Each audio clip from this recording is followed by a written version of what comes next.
திருச்சிற்றம்பலம். தென்னாருடைய சிவனையை போற்றி, எந்நாட்டவருக்கும் இறைவா போற்றி. அனைவருக்கும் வணக்கம். 2025 எப்படி இருக்கும் அப்படிங்கிறத நம்ம பார்க்கலாம். இந்த புத்தாண்டுல 4 கிரக பயிற்சிகள் ஆக போகுது. குரு, சனி, ராகு, கேது 4 பேருமே பெரிய கிரகங்கள், வருட கிரகங்கள்னு சொல்லுவோம். இந்த வருட கிரகங்கள் எல்லாமே இந்த வருஷம் மாறுறாங்க. ஒவ்வொரு ராசிக்கும் எந்த மாதிரி பலன்களை கொடுப்பார் அப்படிங்கிறத பார்க்கலாம். குரு பகவானை பொறுத்த வரைக்கும் பெருசா ஒன்றும் பாதிப்பை கொடுக்க மாட்டார். மறைந்திருந்தாலும் ஒரு யோகத்தை கண்டிப்பாக கொடுப்பார். இந்த ராகு வளர்ச்சி கொடுத்தாலும் ஒரு கெடுதலையும் கொடுத்து ஒரு சம்பவத்தை செஞ்சுட்டு போயிடும். கேது அப்படின்னு சொல்லக்கூடியவர் தடை தாமதத்தை கொடுத்தாலும் கூட உங்களுக்கு என்ன மாதிரி விஷயங்களை கொடுப்பார் அப்படின்னு பார்த்துட்டீங்கன்னா, சைலண்டா செய்யக்கூடிய விஷயம் எல்லாமே கேதுங்க. எல்லாத்தையும் பிரம்மாண்டப்படுத்தி செய்யக்கூடியது எல்லாமே ராகு. வெளிப்படைய சத்தமா செய்யறது எல்லாமே ராகு. கேது சைலண்டா சம்பவம் பண்ணக்கூடியது கேதுதான். அடுத்தது சனி பகவான். இந்த சனி அப்படின்னு பார்த்துட்டீங்கன்னா இந்த வருஷம் ஏன்னா இருக்கிறதுல 2.5 வருஷத்துக்கு ஒரு தடவை மாறக்கூடிய கிரகம் அப்படிங்கிறது பெரிய கிரகம் அப்படிங்கிறது நம்ம சனியை சொல்லுவோம். அப்ப சனி பகவான் உங்களுக்கு கும்பத்திலிருந்து மீனத்துக்கு போக போறார். அப்ப ராகுவோட இணையக்கூடிய ஒரு 2 மாதங்கள், அதற்கப்புறம் பார்த்தீங்கன்னா 2.5 வருட காலங்கள் அந்த வீட்டுலதான் இருக்க போறார். அப்ப சனி பகவான் என்னென்ன பண்ணுவார் அப்படின்னு அனுபவத்தையும் கொடுத்து பாடத்தையும் கற்றுக் கொடுத்து ஒரு ஆசானாக செயல்படக்கூடியவர் சனி பகவான். அப்போ இந்த சனி பகவான், ராகு பகவான், கேது பகவான், குரு பகவான் இவங்க எல்லாம் என்னென்ன செய்ய போறாங்க அப்படிங்கிறத நம்ம ஒவ்வொரு ராசிக்கும் எப்படி இருக்கும் அப்படிங்கிறத நம்ம முழுமையா பார்க்கலாம். கடகம் 2025 பெருமூச்சு விட்டுக்கலாம். சனி பகவான் கண்ட சனியாகவும் அஷ்டம சனியாகவும் 5 வருட காலங்கள் உங்களை பாடாப்படுத்திருப்பார் இல்லைங்களா? இப்போ இந்த அஷ்டமச்சனியும் கண்டச்சனியும் இந்த வருடம் உங்களுக்கு மார்ச் மாதத்திலே நிவர்த்தியாக போகுது. அடுத்தது பாருங்க, இந்த சனி பகவான் இங்கிருந்து 9ஆம் வீட்டுக்கு போவார்.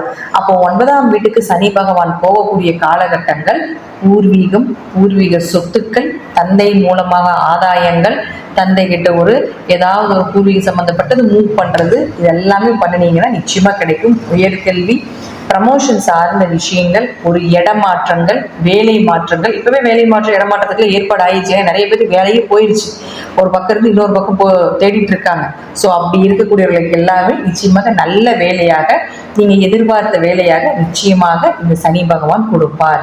ஆனா இந்த 5 வருஷத்துக்கு முன்னாடி நீங்க எப்படி இருந்தீங்க அப்படிங்கிறதும், இந்த 5 வருடத்துக்கு பின்பு உங்களுடைய மனநிலையும் உங்களுடைய அனுபவங்களும் உங்களுடைய விஷயங்கள் எல்லாமே ரொம்ப தெளிவா இருக்கும் அப்படிங்கிறத நம்ம தெரிஞ்சுக்கலாம். நீங்க எந்த மாதிரி ஒரு சூழ்நிலைகள்ல தவிச்சிட்டு இருக்கக்கூடிய அந்த 5 வருடத்திற்கு முன்பு இப்போ உங்களுடைய அனுபவம் என்ன அப்படிங்கிறத நீங்க ஜட்ஜ்மெண்ட் பண்ணி பாருங்க. நிச்சயமாக இப்போ உங்களுக்கு சனி பகவான் நமக்கு நல்லதுதான் ஓரளவுக்கு பண்ணியிருக்காரு அப்படிங்கிறது தான் முற்றிலும் உண்மை. இன்னும் நமக்கு நல்லதுதான் பண்ண போறார். அடுத்தது 9ஆம் வீட்டுக்கு வரும் பொழுது நல்லதை மட்டுமே கொடுக்கக்கூடிய ஒரு இடம் அப்படிங்கிறது 9ஆம் வீடு. ஆனா சனிக்கு அந்த இடத்துல பெரிய அளவுக்கு பாதிப்பு கொடுக்கக்கூடிய ஒரு இடமாக இருந்தாலும் கூட அஷ்டமச்சனி கண்டச்சனி அளவுக்கு பாதிப்பு கொடுக்க மாட்டார். பூர்வீகம் சார்ந்த விஷயத்தை நீங்க சப்போர்ட் பண்ணலாம். 9இல் சனி இருக்கும் பொழுது அப்பா சார்ந்த விஷயத்திலேயே கொஞ்சம் அண்டர்ஸ்டாண்டிங் கொஞ்சம் குறைவா இருக்கும் அப்படிங்கிறது உண்மை. மற்றபடி பார்த்துட்டீங்கன்னா நீங்க நினைத்தது எல்லாமே இந்த வருடம் நடக்கும். இனி வரும் காலங்கள் கடகராசிக்கு ஒரு ஜாக்பாட் காலமாக இருக்கும் அப்படிங்கிறது தான் உண்மை. அடுத்தது பாருங்க, குரு பகவான்.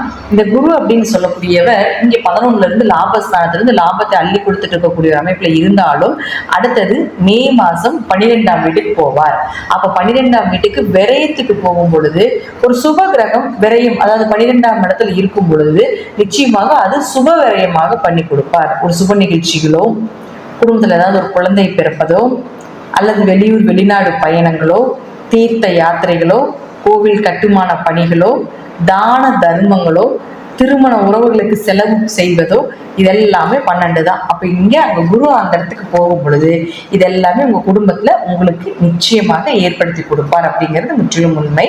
அடுத்தது பாருங்க, இந்த குரு உங்களுடைய ராசிக்கு 6 மற்றும் 9ஆம் அதிபதி அப்படிங்கிறதுனால தந்தைக்கும் உங்களுக்கும் சில கருத்து வேறுபாடுகள் வரும். தந்தைக்கும் விரைய செலவுகள் வரும். தந்தையினுடைய ஆயுளி கொஞ்சம் கவனமா இருங்க. கண்டமும் வரக்கூடிய காலகட்டங்களாக இருக்குங்கிறதா உண்மை. அடுத்தது ராகுவும் கேதுவும். இந்த ராகு கேதுக்களும் பார்த்துட்டீங்கன்னா மே மாசம் மாறுறாங்க. இப்போ கேது உங்களுக்கு 3ஆம் வீட்டுல இருந்தார். இந்த 3ஆம் வீட்டுல இருந்து கொஞ்சம் காரிய தடை, கொஞ்சம் உங்களுக்கு சகோதரர்களுக்குள்ள சண்டை சச்சரவு, பிரச்சனை, மனக்குழப்பங்கள் இதெல்லாமே கேது கொடுத்துட்டு இருந்தாலும் அடுத்தது இந்த கேது பார்த்தீங்கன்னா உங்களுக்கு 2ஆம் வீட்டுக்கு வரப்போகிறார். 2ங்கிறது நாம ஒரு பணம் வரவு, பொருளாதாரத்தை சொல்லக்கூடிய ஒரு இடம். அப்ப 2ஆம் இடத்துக்கு அது வரும்போது கொஞ்சம் பணத்தடையை கொடுக்கும். ஆனாலும் கொஞ்சம் எஃபர்ட் போடுங்க, கண்டிப்பாக நல்லது நடக்கும். மறுபடியும் எங்களுக்கு நேரம் சரியில்லையே அப்படின்னு நம்ம எடுத்துக்க வேண்டியது இல்லை.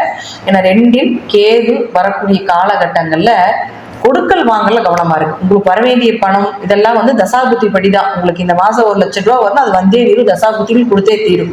ஆனா இந்த கேது என்ன பண்ணுவாருன்னா, அந்த வந்த பணத்தை செலவு பண்ணி விடுறது, அந்த வர பணம் தடைப்படுத்தி விடுறது, தடைப்பட்டு பிறகு கிடைப்பது.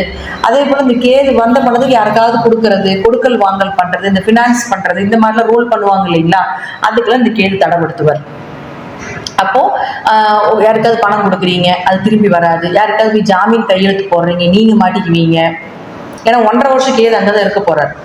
அப்ப யாருக்கு இந்த 1.5 வருஷம் ஜாமீன், பணத்துக்காக ஜாமீன் கையெழுத்து, வண்டிக்கு ஜாமீன் கையெழுத்து போடுறது, வீட்டுக்கு ஜாமீன் கையெழுத்து, கோர்ட்டுக்கு ஏதாவது கேஸ் ஏதாவது வர்றது. ஏன்னா 8ஆம் இடங்கிறது வந்து ஜெயில் வாசம்னு சொல்லுவோம். அப்ப அங்க 8ல போய் ராகு வந்துருவார், மறுபடியும் இறங்கிடுவார். அப்ப இந்த யாராவது இந்த ஜெயில் இருக்கிறவங்களுக்கு யாருக்காவது ஜாமீன் கையெழுத்து போடுறது, இதெல்லாம் நீங்க பண்ணக்கூடாது. 2ஆம் இடத்தில் கேது இருந்தால் வாக்கும் கொடுக்க கூடாது. கொடுத்த வாக்கு கொடுத்தீங்கன்னா நிறைவேற்ற முடியாது. அதனால சைலண்டா பணம் சார்ந்த விஷயத்துல இந்த ஒரு 1.5 வருஷ காலங்கள் கடகராசிக்காரர்கள் சைலண்டா மூவ் பண்ணுங்க. மற்றபடி பணம் வர்றதெல்லாம் ஒரு தசாபுத்தி படிதான். அது வந்த பணத்தை தக்க வைக்கிறதும் தக்க வைக்காம இருக்கிறது அந்த கிரகங்களுடைய வேலைகள் தவிர, வரவேண்டிய பணம் தசைகளும் புத்திகளும் உங்க ஜாதகத்துல கண்டிப்பா கொடுத்தே தீரும். அடுத்தது ராகு. இந்த ராகு அப்படின்னு பாத்துட்டீங்கன்னா, இப்போ உங்களுக்கு 9ஆம் வீட்டுல இருந்து தந்தைக்கு உங்களுக்கு பிரச்சனை, பூர்வீக சொத்து பிரச்சனை, ஒரு இடமாற்றங்கள், ஒரு வெளிநாடு வெளியூர் பயணங்கள், அலைச்சல் திருச்சல் இப்படிலாம் நிறைய கொடுத்துட்டு இருந்தாலும் ராகு அடுத்தது 8க்கு வந்துடுவார்.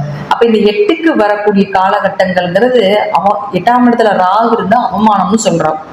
ஆனா 8ஆம் இடத்துல ராகு இருந்தா பெரிய அதிர்ஷ்டமா ஷேர் மார்க்கெட் சம்பந்தப்பட்ட தொழில் இருக்கக்கூடியவர்களுக்கு, இது போல உழைப்பில்லாம வருமானம் வரக்கூடியவர்களுக்கு எல்லாமே பாத்தீங்கன்னா 8ல ராகு இருக்கும். அப்போ ராகுக்கு வீடு கொடுத்த கிரகம் இருப்பார் இல்லைங்களா, அப்ப அவர் நமக்கு ரொம்ப முக்கியம். அப்ப ராகுக்கு வீடு கொடுத்த கிரகம் யாருன்னா சனி பகவான். அவர் போய் 9ல நிக்கிறார். அப்போ உங்களுக்கு ராகு நன்மையை செய்வார். அவர்களுக்கு வீடு கொடுத்த கிரகம் நம்ம ஜாதகத்துல நல்லா இருந்தாலும் நன்மையை செய்யும். சனி பகவான் உங்க ஜாதகத்துல நல்லா இருந்தால் கண்டிப்பாக நன்மை. கோச்சாரப்படியே உங்களுக்கு வீடு கொடுத்த கிரகம் ஒரு திரிகோணம் ஏறும் பொழுது உங்களுக்கு இந்த ராகுவாலையும் நன்மையை ஏற்படும். அப்போ திடீர் வருமானம், திடீர் அதிர்ஷ்டங்கள், திடீர் பணவரவு இதெல்லாமே இந்த ராகு கேது பயிற்சினால ஏற்படும். ஜாதகத்துல சூரியன் நல்லா இருந்து விட்டால் உங்களுக்கு, ஏன்னா கேதுக்கு வீடு கொடுத்த கிரகம் யாருன்னா சூரியன் தான் அடுத்தது. அப்ப சூரியன் உங்க ஜாதகம் நல்லா இருந்துருச்சுனாலும் கேதுவும் நன்மையே செஞ்சுட்டு போகும். இதுதான் உண்மை. எந்த கிரகம், ராகு கேதுகளுக்கு சாயா கிரகங்கள், நிழல் கிரகங்கள் அப்படின்னு பெயர் இருக்கு. அப்போ அது எந்த வீட்டில் இருக்கோ தன்னை சொந்த வீடாக எடுத்துக்கொள்ளும். அப்ப அதற்கு வீடு கொடுத்த, அதற்கு ஒவ்வொரு வீட்டுக்கும் ஒவ்வொரு ஓனர் இருப்பாங்க. அப்ப அதற்கு அந்த ஓனர் நல்லா இருந்துட்டாங்கன்னா அங்க வந்து இருக்கக்கூடிய வாடகை வீட்டுக்கு வரக்கூடிய ராகு கேதுக்களும் பலம்.